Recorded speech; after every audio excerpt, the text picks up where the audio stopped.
Да. То ни е по път спира. И е след ферибота, не? Да. След ферибот е малко след Кавал. Ферибот, пластикбол.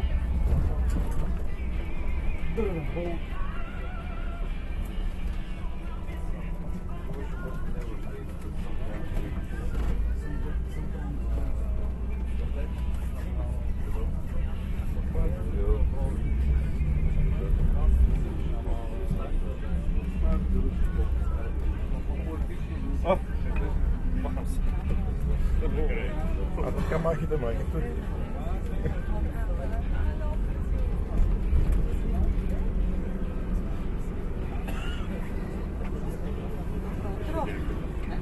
е добро. И отзад махаме.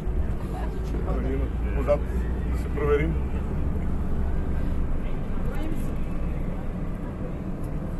Кой се крие тук? Тя малко сървичка в България.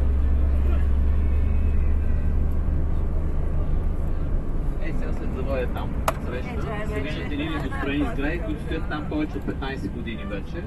Един български инвеститор е решил, че може да си построи на своя глава сгради над 3 етажа.